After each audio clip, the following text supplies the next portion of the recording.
Good morning. On today's show, we'll find out what's hot and happening this weekend with Mix FM's Que Pasa. Plus, the November Man opened in theaters on Wednesday, and entertainment reporter Jim Ferguson sat down with the superstar actor Pierce Brosnan for an inside scoop on the movie. And the Humane Society of Southern Arizona's Speak for Animals telethon continues today. Find out how your donations help to address the challenges of pet cruelty. I'm Alex Steiniger filling in for Amanda. And I'm Maria Parmigiani. The Morning Blend starts right now. It's a great day, so make it everything you want it to be. It's yours and it's mine. It's a great day to shine. If you're looking for something to do this weekend here in our old Pueblo, we've got you covered. Mrs. Grant is here from the Bobby Rich Morning Mix on 94.9 Mix FM to give us all the details on what's happening around town. Welcome, Mrs. Grant. Hi, happy Friday. Thank you so much. Finally, right? Oh, and first, U of A home game. That's right. Yes. Something to be really Super excited exciting. about. Last night was Bear Down Friday. Yes. Bear Down Thursday, rather.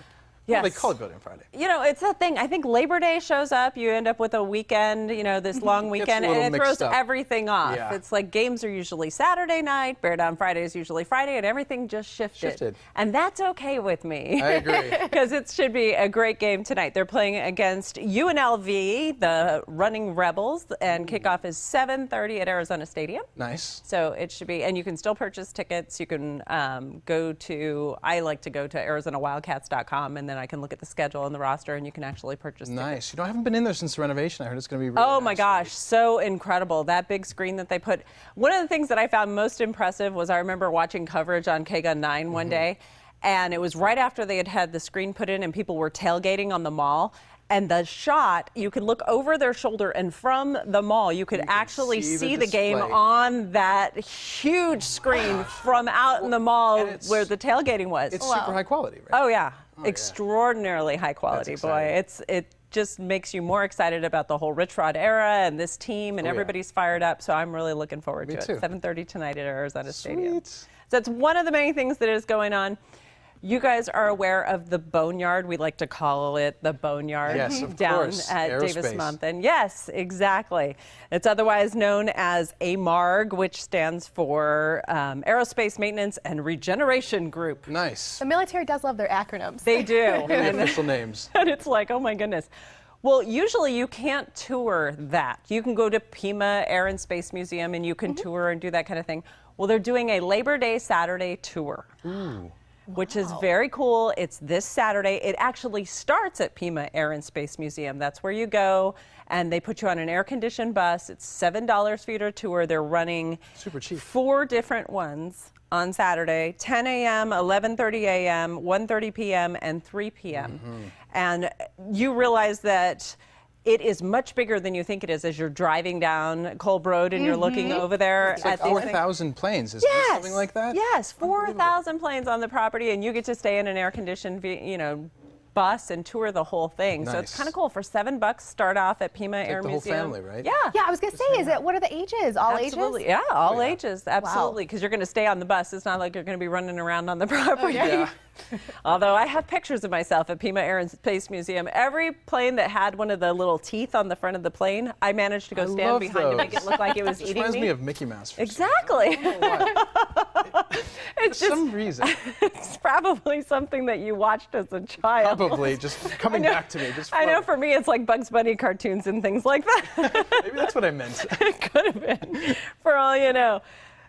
We have some legends here in Tucson. right, I heard The about Frampton Guitar Circus is yeah. going to be going on at Ava Amphitheater at Nice. Casino del Sol Resort. This is amazing because not only is it Peter Frampton, who that's just a name in and Show of me the itself. way. I love that song. Absolutely. Show me the way. Now there's B.B. King, Ooh. who's also going to be there with him. Buddy Guy is also going to be there. So that's why they're calling it the Frampton Guitar Circus. I mean, these are some amazing artists. Hugely. And they're all going to be on the stage at Ava Amphitheater Sunday night at 6 o'clock at Casino del Sol Resort. It's going to be an amazing show. That's perfect. We have off on Monday, so stay out late Oh my Sunday God. night. That was the thing when we all heard about it. We were like, oh, Sunday night. Oh my Wait a gosh, minute, Labor we Day, can stay Labor late. Day. We were all excited about it. So. Excited for that. As we all know, we recently lost Robin Williams, who is just an Tell me about amazing, it. amazing individual. And so the Loft Theater has come up with something. It's very cool. It's a tribute to Robin Williams, and at the same time, the proceeds are going to benefit Cope Community Services right here in town. Right. And so what they're doing is all weekend long, they're going to be playing some of his shows. Very family-friendly shows, All the especially movies, like- Jumanji. Ooh. I love Remember it. Jumanji? Yes. So they're doing Jumanji on Saturday. They're doing Goodwill Hunting on Sunday. And then Monday, because it is Labor Day and the kids are out, Hook. I love. Oh, I loved Hook so much. That big mustache. Oh, yeah, and Mr. Sweet. absolutely. Oh, my Robin gosh. Williams. I know when I found out, I was just so devastated. Everybody is so devastated. Such an amazing and talent. He's brilliant. And these are just some of the great pieces that he's done. I mean, and think about the different acting that he's done in these. Jumanji, Goodwill Hunting, It's an amazing Hook. tribute. So all shows are at 11 o'clock in the morning at the Loft. And again, it's going to benefit Cope. Excellent. So that's pretty cool to be able to tie those two things in. I was That pretty is. excited about that. And if you want to take a day trip, you could go down to Sonoyta. They have one of the longest running rodeos. This is the 99th annual. Oh, my Holy goodness. mackerel. Right? Sonoyta Labor Day Rodeo. It's at the Sonoyta Fairgrounds. It's all the things that you expect from a rodeo, classic timed events, racing, wild horse races, team roping. And it's going to be Saturday, Sunday, and Monday. That sounds fantastic. Bring water, right? Absolutely. Got to bring water anywhere you're going to be this weekend. It's going to be so warm, 101 degrees Gotcha. out everywhere. But Oh my it's gosh. going to be great. And really quick, before we have to go, you've got one more for us. I do have one more for you. I have the Bisbee. Yes. Oh my gosh. Okay. So here was the thing about the Bisbee. This kind of blew my mind when I was reading about it. Party like it's 1909. And I thought, Oh my what on gosh. earth does that mean? What a throwback. Well, it's at Brewery Gulch Days is what they call it, but it's spelled days as in like dazed. Like daisy. Oh, like Daisy confused. Exactly. So it's very cool stuff, like a chili cook-off. They're doing a Chili. water balloon contest, Fun. bed racing, Nice. and they're going to have a kissing booth. So I guess Oh this my is what gosh. they mean about party like 1909. Yes. But it's fun. It's down in Bisbee. It's at right in their little Brewery Gulch Days is like right in the middle of the town square, and it's Sunday from 8 a.m. to 5 p.m. That So it's kind of sounds all amazing. days parties. You know, you go down to Tombstone and do stuff like that. Well, in Bisbee, they do things a little differently. They do. Well, Mrs. Grant, thank you so much for coming on today. Thank you, Sounds like an guys. exciting weekend. Bear Down, Arizona. Woo! You can listen to Bobby Rich Morning Mix every weekday morning on 94.9 Mix FM, Tucson's at work station. To find out more, just head over to mixfm.com. And we're happy to mention your event during our next KPASA segment. Just send an email with all the information to kpasa@TucsonMorningBlend.com. Coming up.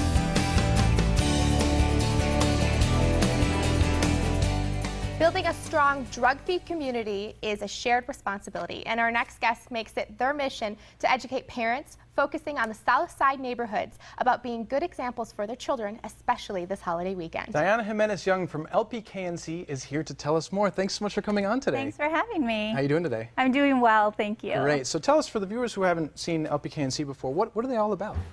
We're a local coalition that actually focuses in on the South Side, and we work with other coalitions in Pima County to really try to educate and raise awareness with parents around the dangers of drugs and alcohol, and really just trying to keep our kids safe. I know that we're all trying to do the best we can given what we've got, so limited resources, but really trying to just encourage people to get on board and Definitely. help us out. And especially this day and age, right? Absolutely. It's becoming more and more of a problem. Yeah, absolutely. One of the things that we know is that our kids are really faced with so many pressures, and always the pressures to want to make the right decisions, but then there's always those things that are going to get in the way to say, well, do they make the right decisions or Right. do they not, especially when they're out of the eyes of parents and caring adults. Right, you think of the little angel and the little devil on I their know, right? shoulders. Which one is taking over? Absolutely. And how do you teach? You know, how do you talk about the safety for these adults and children? Are there programs that you offer? Absolutely. A lot of them are really just campaigns that we take on in community. A coalition is really built around the people that really are invested in their community, because we know that they know best in how to really solve their challenges and areas of growth. And so we come in just with the community process and we help them really plan around their goals of what they want to do. And part of that is really engaging parents. Oftentimes parents are so busy, and we believe that, you know, because they're not available or they're not there, that they are not caring or they're not involved. Right. But the reality of it is that it really does take a village. And so this is just kind of a process to really take a look at geographically, you know, where are some of the issues that we're having and how can we better solve it as a community. Right, and you mentioned the parents, and really there's two sides to the equation. There's also the kids part, and there's actually a way for kids to get involved with LPKNC. So tell us a little bit about those programs. Absolutely. So my main job is actually a program director with Child and Family Resources. So we are a partnering organization with the coalition. And I spend a lot of time in schools and with school districts really trying to raise the youth as resources. So sometimes we look at youth as we do 2 or 4, but in our process we actually do with youth. So youth leadership, youth development, positive role modeling, where they can do a lot of peer-to-peer engagement. And actually a lot of the work that they're also doing is working with parents and educating parents from a youth perspective. Nice. And really saying, this is what's important, this is what you need to know, and this is how you can better communicate and care for us and share a lot of the hard topics Right, that sometimes we don't want to talk about. Well, and for the parents, it's sort of like help me help you, right? Absolutely. Definitely. Absolutely. And so, how widespread is underage drinking these days? I mean, are there hard and fast numbers, or what are the catastrophes like? Well, our numbers really show us here in Pima County that we do have an issue around underage drinking. But the reality of it is that, you know, most of our kids are making great decisions. And so part of what we're also doing is the social norming campaign, is that typically there's this perception of what is normal or what is typical behavior. Right. And so we kind of blanket that all kids are doing drugs, all kids are doing bad, all kids are ditching. And the reality of it is that they're not. So we really want to take a positive spin and really trying to celebrate what are the great things that most youth are doing. Because I think that as a parent, to be able to see that and say, that's me too. Yeah. And you see that in your child, and you see that in the successes of not only in your child, but in the school and the community is really, really important for us. Of course. But the data does show that we do have about 24 to 27% of our kids who are drinking. And the danger is That's that actually it is. And we know that the younger they start, the more likely that they're going to have issues down the road. And the consequences are grave. You know, a lot of the brain development is affected, a lot of school success and academic success that really does get in the way of our youth. And we hear about a lot of the tragedies, unfortunately, after the fact. You know, the drinking and the driving, the suicide rates that we all know, somehow or another, they're all interconnected. And so we really are just trying to do a lot of primary prevention early on, and using our youth as a way to educate community as well. Definitely. And what are the ages that these children are starting to drink that you're noticing? Well, unfortunately, our data is showing that first age of initiation of alcohol can be as young as 10 years old.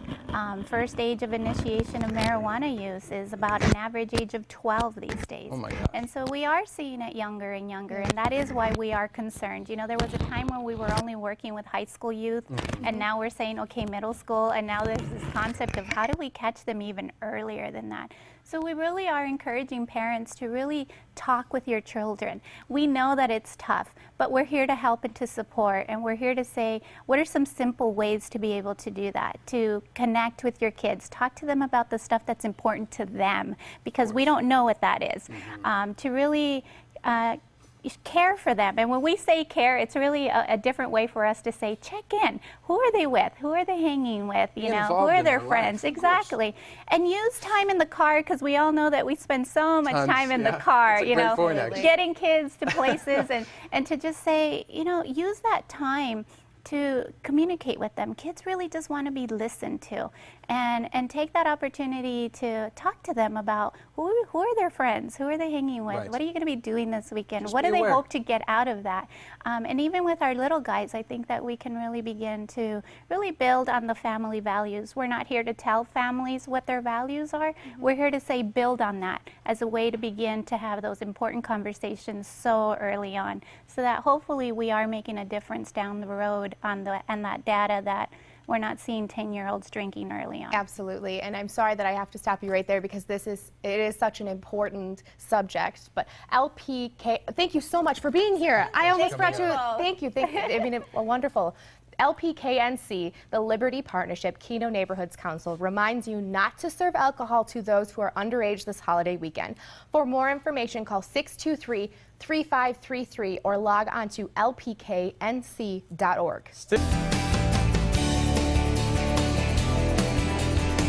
Welcome back, Blenders. So Pierce Brosnan is well known for his role as James Bond, and he's back again playing a spy, but with a twist. Ooh. Also, the sequel to Sin City is in theaters. Here to tell us about The November Man and Sin City, A Dame to Kill For, is entertainment reporter Jim Ferguson. Well, good morning, Maria and Alex. Our Hollywood happening today looks at the spy thriller, The November Man. Pierce Brosnan stars as Peter Devereaux, a man now living a peaceful life who was reluctantly lured back into his CIA role for one final mission. We just don't get spy thrillers like this very often and this good. So thank you so much. Well, a million thanks, Jim. Really, I'm very proud of the film, and to hear it coming from you makes me even stand that bit taller. So it is a genre which I love and had the good fortune and luck to be part of, starting with, I suppose, James Bond or Fourth Protocol, The Tailor of Panama, all these films. I started to count up how many times we've done this, and I stopped. I mean, we've done this so many times, you know, and you play that genre so well. Would you agree with me, Pierce, that this film is relevant to international politics today, very relevant? We seem to have hit the nail on the head somewhere along our storytelling embroidery here. This project is, we optioned this book, my producing partner, Beau Marie St. Clair, and myself 5 years ago, and then some. And we wrapped the story. It was set in Berlin, and then we wrapped it up in Belgrade. We gave the persona of Belgrade the setting. And the sweet irony is that it does have a relevance today with what's happening with the Ukraine, Russia, Putin, and the shenanigans he's getting up to, and the manipulation and the propaganda of our countries and ways. So yes, we seem to have a relevancy, and that's just luck. The November Man is certainly a spy thriller out of the past, which I am a big fan. Pierce Brosnan, who is internationally known for his portrayal of James Bond in the 1990s, has had plenty of experience in the world of espionage. He's still a spy for our times. Beautifully shot in Belgrade and directed by Roger Donaldson, some of the action scenes are a little bit unrealistic, but for a spy thriller, it's fantastic. It's rated R, my grade a B+. How did I get here? What have I done? You're the only man I ever loved. Death is just like life in Sin City. It always wins. Co-directors Frank Miller and Robert Rodriguez reunite to bring Miller's visually stunning Sin City graphic novels back to the theaters in 3D in their newly released Sin City, A Dame to Kill For. I really enjoyed the film in 3D that really enhances the graphic novel. Yeah. Brings it to life. Yeah. I mean, it's a very stylized world. When you look at his graphic novels, they're done in such a stark black and white that you can't capture usually with film. That's why I had to do the whole thing in black and white, I mean, on green screen, to make it a digital effect. And I thought, it's so focused in where you're supposed to look because he eliminates what's not important. That in 3D would really pop because, you know, if you go see most 3D movies, you don't know where to look. There's just so much that's in 3D. It's kind of just, it just keeps coming at you. Where there's such an absence. You know, it's just this character and her eyes and her hand coming out. And it focuses it so much that you really feel it, that you really feel you're in that world. Yeah. And Frank, the opening scene, Just Another Saturday Night, featuring Mickey Rourke in the club, Katie's Club. Wow, I mean, that just grabs you right from the beginning. You just want more, you know what I mean? Yeah. Well, it's a, you know, cartoonists tend to work from a, you know, a rather simple rule. We think about things that we really like to draw, and we come up with stories to justify doing them. And in my case, high among my list are beautiful women, tough guys in trench coats, and antique cars. And so Sin City's just full of them. Now, who wants to play? When Sin City opened in 2005, the film was a global box office success. Shot entirely on green screen, some of the stories in A Dame to Kill For are prequels to the first movie and takes on an even bolder look than the original Sin City. It's loaded with strong women, vile villains, and with an all-star cast and Rodriguez's 3D touch, it's better than the original. It's rated R, my grade a bloody B. I'm going to see you right here next Tuesday on The Morning Blend.